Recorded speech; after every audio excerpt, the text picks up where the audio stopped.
Hello, everyone. Welcome to Exploration Tech 2021. And what better way to start the new year than with our first ever guest from Exploration Tech, Sarah Schwab. We'll get into intros here a little bit shortly, but I think as most have heard from us, we've worked with Sarah Schwab for a long time, and we're always excited when she agrees to join us. As always, my name is Jared Heckbart. I'm the Director of Sales and Marketing here at Brilliance. I have actually shortly here, Lori, will have been at Brilliance for 5 years, which is really exciting. I've thoroughly enjoyed being here, helping manufacturers and distributors think through their digital strategy, and content plays a huge piece of that. So we're looking forward to getting into that topic today. As always, I'll pass it to Lori to introduce herself. Yes, excited about today's conversation. A little bit of background on me. I started Brilliance a little more than 20 years ago. I went to school at Purdue University in computer electrical engineering, and through an internship ended up at NASA Johnson Space Center, where I eventually worked as a flight controller for the space shuttle program. A really exciting experience. I ended up meeting my husband there. He eventually went to work for Rockwell Automation and had a job promotion that brought us to Milwaukee, Wisconsin in 1998. And then I was trying to figure out what could be as cool as space. So I decided to start a web development company, and we've grown. We're a team of 17 today. We made the Inc. 5000 list last year, and as Jared said, we help manufacturers and distributors build digital commerce solutions and implement digital strategies. And along the way, in 2015, I was looking back yesterday, Sarah, trying to remember when it was that we started working together. I went to a retreat that you had on content creation. I think that's how we first really spent some time together. And I had already kind of thought that content was a good thing to be doing, but it kind of struggled with like what it looked like to actually execute on it well. And also struggled some with my own confidence around writing content. And I have just so valued our relationship. We've been working together consistently since then, which has been a really big part of Brilliance's growth. And so I'm just so thankful for that, and thankful to have you on with us today to share, because I think the strategies that you have expertise in are so important for all of us. So Sarah, I'll let you introduce yourself. Wow, well, thank you guys. Yeah, so I'm Sarah Schwab. My company is called Content Creation Coach.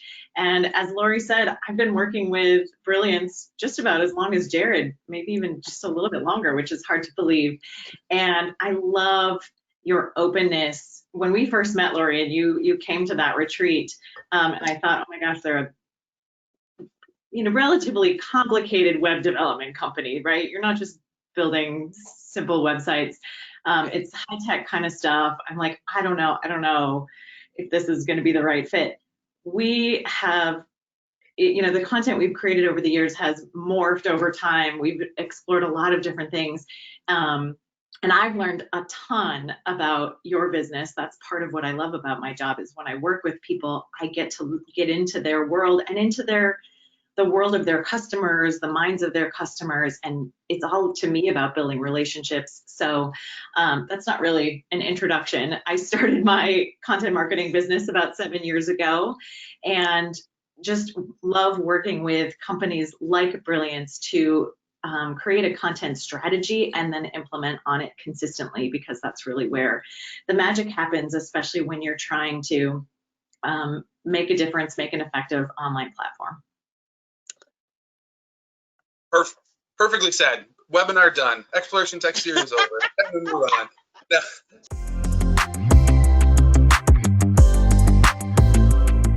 on. We've been working together for a while, and I think there is a lot of talk about content marketing in general, but I think many times organizations struggle with how to go from having content to actually generating leads from that content. And so what advice would you have, Sarah? Absolutely. And, I don't know if you're going to link to our previous one. Last time when we talked, I went over my water park strategy, which is fun, and yes, people can find that on my website as well. But one of the primary 2 types of content, I try to keep it simple, right? There's 2 types of content, and one of them I call catalyst content. And and one issue in this world of digital marketing is terminology. So some people call them lead magnets or opt-in pieces, freebies, gifts, whatever you want to call it. But I think sometimes when people think of a lead magnet, it limits what they think that is, a download piece, a PDF, feels like kind of a tangible thing. I think in the world of Catalyst content, there is a ton of opportunity for creativity and different types of things. So I want to open people's minds to think about what could we offer that people are excited enough about to sign up for it, to download it, to show up for it, because that's how you capture leads. The world of, sign up for our newsletter because you like our company is just not, it's not where we live anymore. People aren't looking to simply get more stuff or get more emails in their inbox, if you think about it that way. But if you can offer something of value, that's what's going to allow you to capture leads. And one last thought before we dig into some of those possibilities is, customers who land on your website, and when we're talking primarily about e-commerce websites, but complex, business B2B e-commerce websites, maybe they're shopping around, maybe they're ready to order today, but maybe they're not. And if they leave your site, it's complicated, it's difficult to track them back down again. So how are you going to capture those folks who aren't making a purchase today, but are still interested? They are still your prospective customers. And that to me is where content is key. That's how you engage those folks beyond just, products and commerce. Yeah, and it's so important. It's important in every business. When I think about for the organizations we're working with, for manufacturers and distributors who are selling to other businesses, those are considered purchases that often take a lot of education as a part of the process. And so thinking about how you connect with them, how, to your point, Sarah, how you deliver value to them that's going to build trust with them and enable you to help support their overall process in that purchase is so important. And really the way that you can have an opportunity to compete more effectively with companies much larger than you. So that's why I love this, because I've seen it work for us and for other companies too.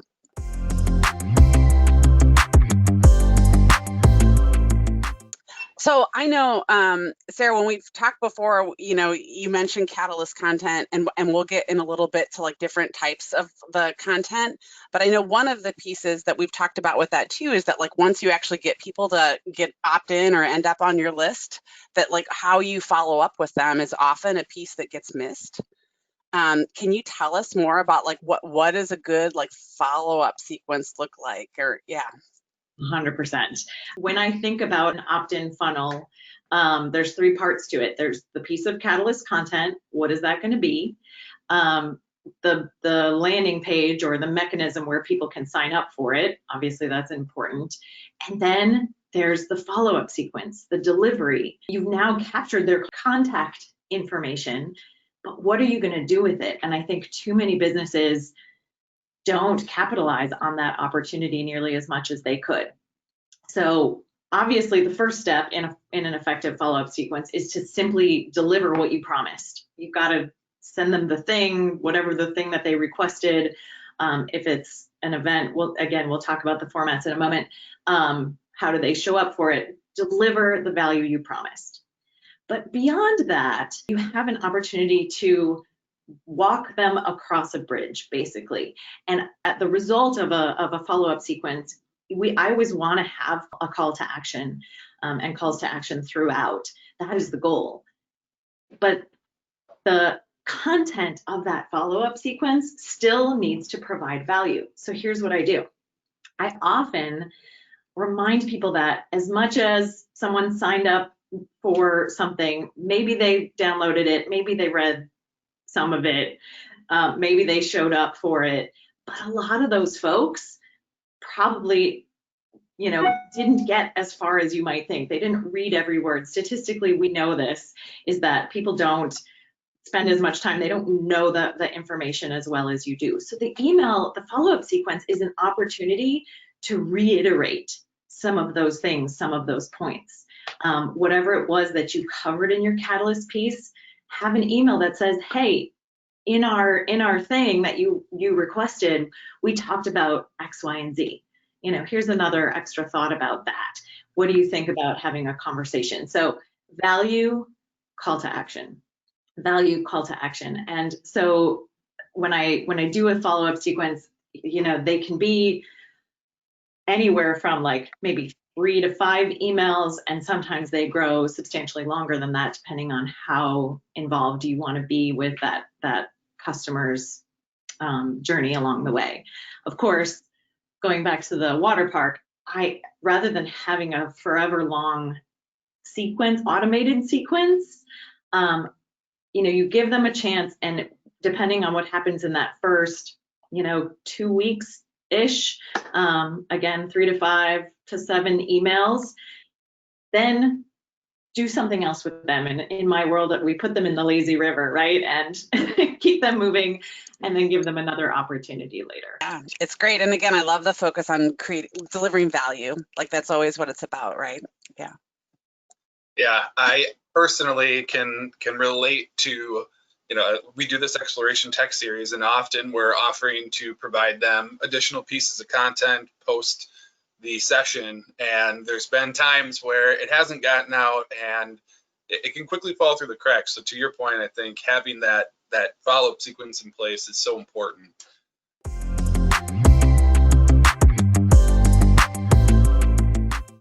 Obviously, content can be delivered in a variety of mediums. Can you touch on a few options? Absolutely. And talking specifically here about Catalyst content, those lead capturing types of content, because like I said, there's a ton of options. So to start with, there's 2 formats of content really when you think about it. It's either written or it's spoken. And then underneath each of those, you can think about, is this an evergreen piece that I'm creating that's going to live on my website and someone could download it next week or next month or 6 months from now? That's an important. So if you don't have sort of that evergreen opt-in lead magnet on your website, that's where we want to start. But there's also the opportunity to do one that's time specific, that's maybe seasonal, that's happening at a particular time. Download this thing that's relevant to the new year. A lot of people do things like this in January or in the summer or at a particular time during your business cycle or before an event that's happening, whatever that might look like. Those are great opportunities to create a funnel, a lead capture funnel that has a little bit of what's great about the time sensitive ones is it has that urgency to it, right? Do it. If you don't sign up for it now or show up for it when it's happening, then it's over. So it's good in my mind to have a mix of some of each of those. So evergreen and time specific Catalyst content. Now think about another thing you can do is to combine multiple pieces. So it could be that you have both a spoken element, maybe it's a video, like a little mini training with a downloadable PDF worksheet that goes with it, right? I think we created kind of a kit like that. What did we create, Lori? A software platform comparison kit. So that's a possibility. Or maybe it's a series, not just one video, but 2 or 3 videos, or even a series of downloadable things. So you can start putting them together in different combinations and create something that really feels like it has substantial value for folks beyond just that one piece. Yeah, I remember the first Catalyst content piece we developed, Sarah, was our B2B e-commerce planning guide. And we still use that today. I mean, and what is great about it is more than it really is something that delivers value. I mean, it is a part of how we interact with people, and it helps them to think through questions that we naturally would be interested in figuring out in our sales process.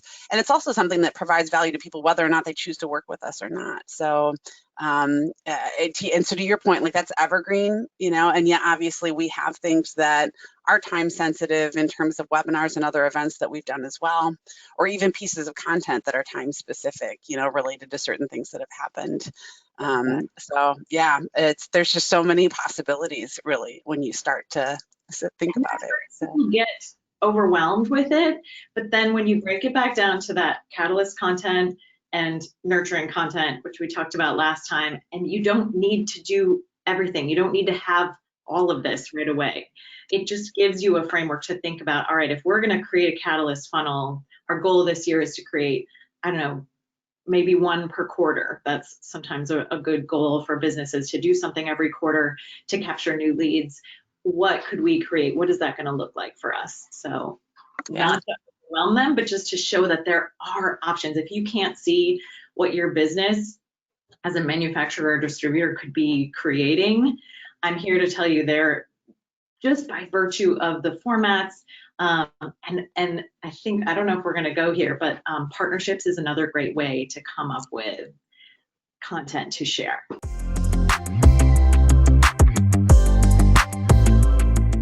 Sarah, you've helped us to see the power in partnerships for content marketing. And we certainly partner with other organizations as a part of both creating content and sharing that content. From your perspective, what does leveraging a partnership look like, and how do you identify an ideal partner? Awesome.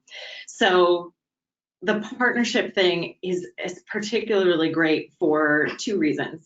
Number one, it broadens the value that you can get, the topics that you can cover when you partner with someone.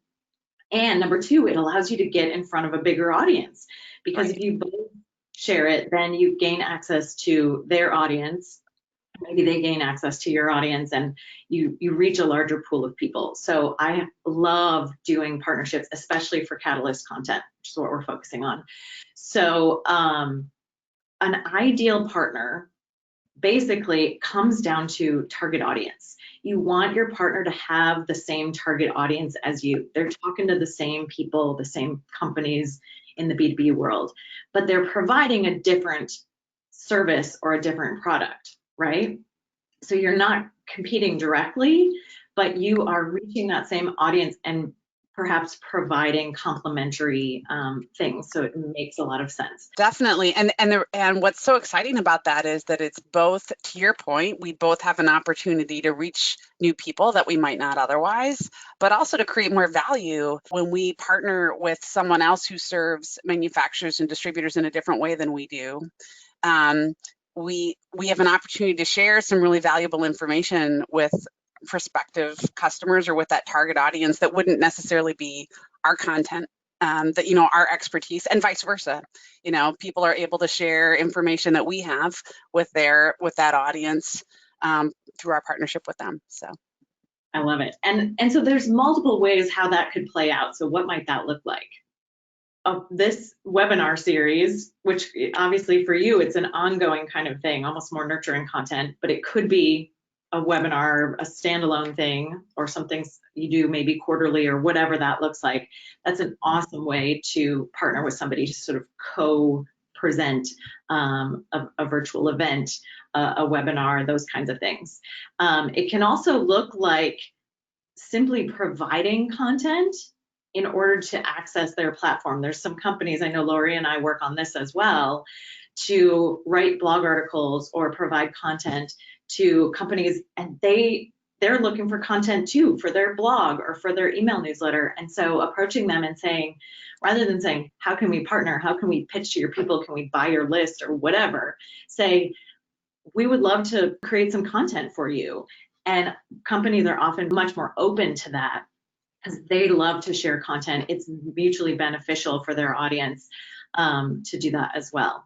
So again, with Catalyst content, you can expand that. What if you had multiple partners?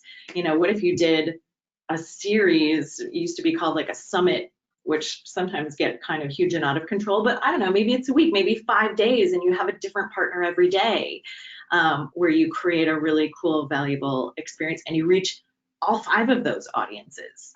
So that can be exciting as well. So those are just some ideas of what partnering through content might look like.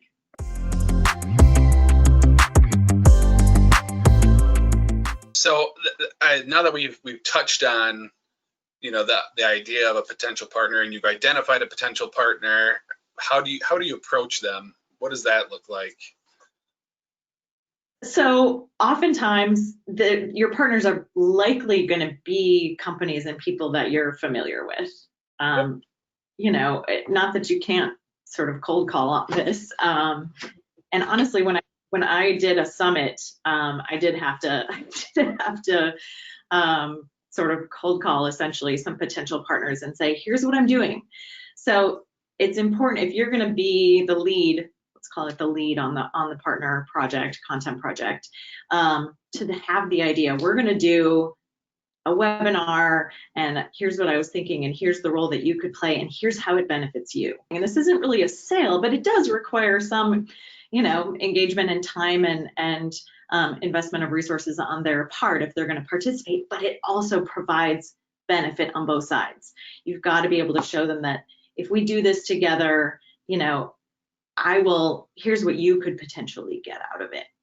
And that's the beautiful thing about content partnerships is it's win-win. What we want is for both sides to have content to share, both sides to be able to reach new people. The audience is going to get to learn new information and have you know, new options. So I always try to approach it as more of giving. We're going to give, we're going to create value. I'm offering this to you. We're offering this to our audience. How cool would this be? And the momentum you can create from that is powerful. It's different from, can I pay to put an ad in your email so people will click on it and get it just feels different. Do you feel the difference when you're offering to provide that added benefit? Oh, definitely. I mean, I think for me, I find it much more comfortable because it really is about like helping other people. And oftentimes we get feedback from people like, this was really useful for me. You know, I've had multiple people connect with me on LinkedIn, like just wanting to connect after reading a piece of content that was written. And a year later, we end up in a sales conversation. And sometimes, you know, it doesn't always turn into a sales conversation. And also we've gotten feedback on sales calls, Jared, where we've heard from people that multiple people in the organization have read content we've written and didn't realize it was from us, right? And we're passing it around. Like, how amazing is that? And that they see it as useful. Like, I can think of no greater compliment and an opportunity to kind of build a reputation with someone. Well, and it's to that point where I've heard a statistic, and I don't know the exact numbers or reference here, but sales is going more and more digital and virtual. And by the time they talk to a salesperson like Jared or whoever it is in your company, people have done their research. They've gone online, they've looked to see if there's content, they've read your content, they know more about you. The decision is usually more than half made by the time they have that phone conversation. That is the power of building that content platform online, is that opportunity to show your value, to build that relationship, to demonstrate all of that, so that by the time they get on the phone or take that next step, you've earned that trust. Absolutely. We actually were pretty recently here on a call with an analyst discussing sales in this world, in the digital world, and how, you know, they went as far as referencing the classic "the death of a salesman" mindset, and how, to your point, you know, salespeople now you are walking into an opportunity when they are already at least a quarter of the way into this process. So it is, to your point, incredibly valuable to be leveraging this strategy to support you in the sales process.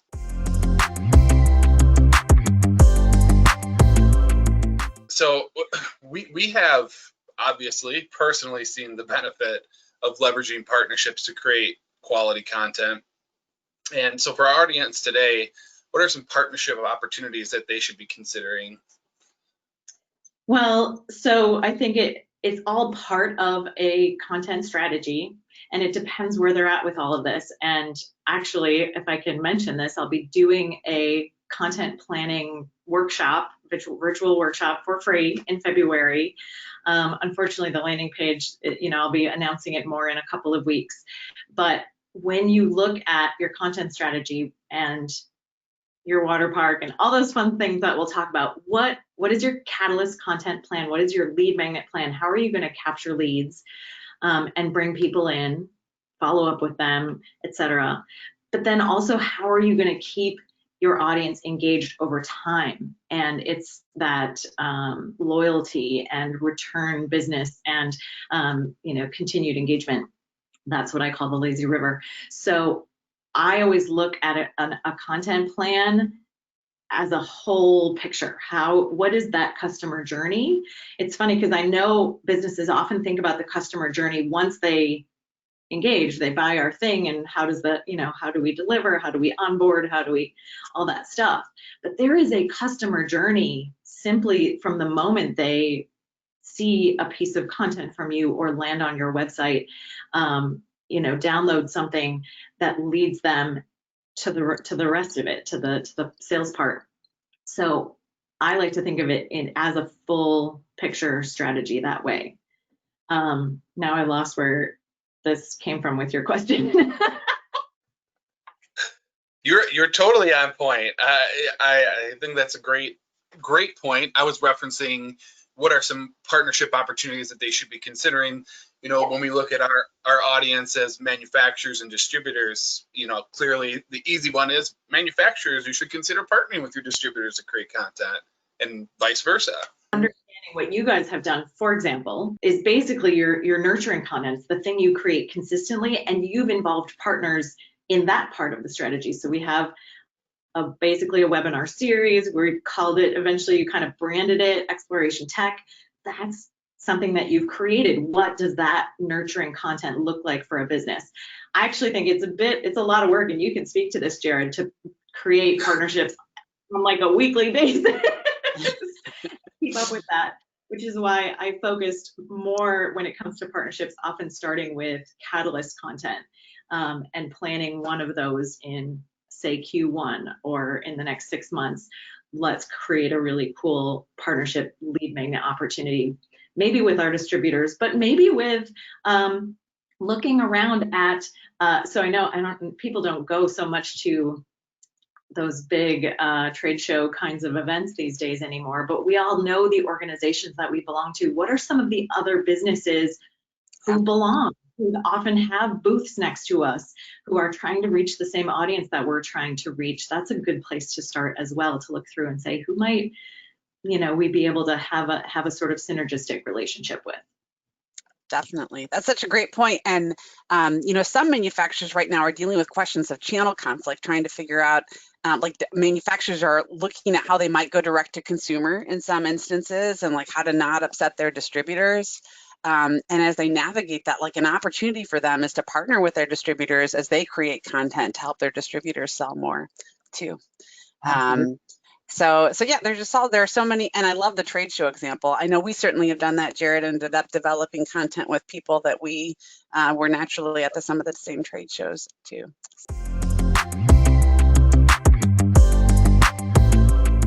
Coming back to digital commerce, so we're really about commerce, selling things online. And I think, to me, what's really interesting is a lot of times when people think about online sales and e-commerce, they think of content as something different, that doesn't really belong.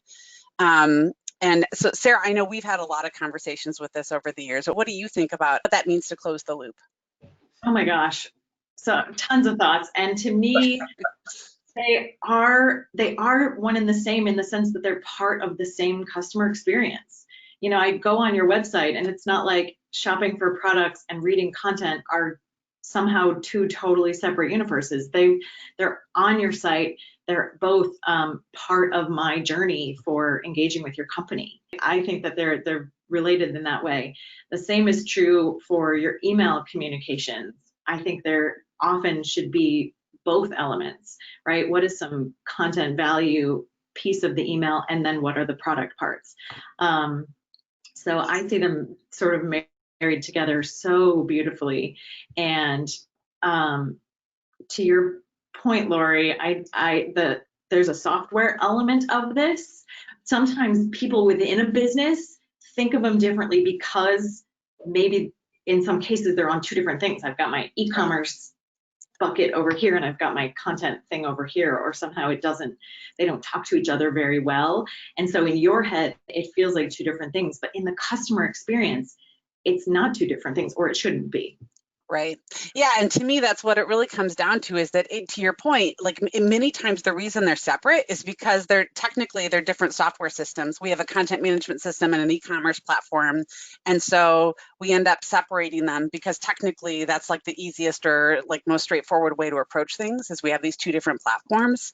And yet when we think about adding value and supporting our customers, they really should all be a part of the same experience, where your site search is showing products and content, and your email marketing has them both, and your product pages in your e-commerce flow shows content and articles related to those products. And the great news is there's software that can make that happen. But that's not our conversation today, but one we're happy to have. Not exactly. And you guys are masters at making the software work in that way. Yeah, that's what we do. For it to be valuable, you've got to populate it with content. You've got to have the content. You've got to create it, right? Yeah. Yeah. Exactly.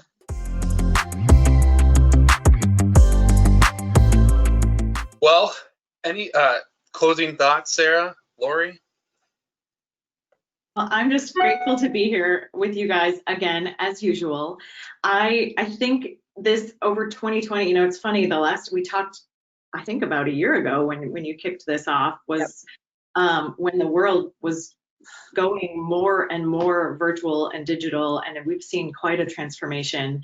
And I really think 2021 is the year for companies to look at their digital presence and to ask themselves, how can we do this better? How can we leverage this? Because there is just a world of opportunity out there. And so depending on what companies are looking at in terms of where their commerce is at and where their content is at, make that a priority, and how can we make this year the most successful virtual digital year yet. Yeah. And I would just encourage people, if you're thinking about this, to reach out to Sarah, because one of the things that I really value about the work you do, Sarah, is that you have supported us and other companies that you work with in developing their own skills to do this. And so like you hold me accountable to get it done, and you've taught me how to do it. And yet I'm the one writing it, right? When I write content. So that's just so great to learn in the process and to develop confidence. And I also think has an element of like the content that gets created being more authentic to who we are, because we are the ones creating it. So anyway, if you have questions about it, please reach out to Sarah. Sarah, where can people find you? The easiest way is on my website at contentcreationcoach.com. Like I said, if you're interested potentially in the planning workshop in February, that will be coming out. But the best way, my evergreen catalyst content, since we're talking about it in my terminology, on my website you can find a chapter of my book. The book is called Content That Dances. The chapter talks about content's dance partners. And there's actually a really great email follow-up sequence, so you can see an example of that in my business and how to kind of do that reiteration and branding and things like that. So in the content's dance partners, which we didn't necessarily talk about, is your website, social media, which becomes so much easier and more effective when you're creating content on a consistent basis, and also email marketing, which we talked about a little bit here, and how those play together when you're creating content consistently.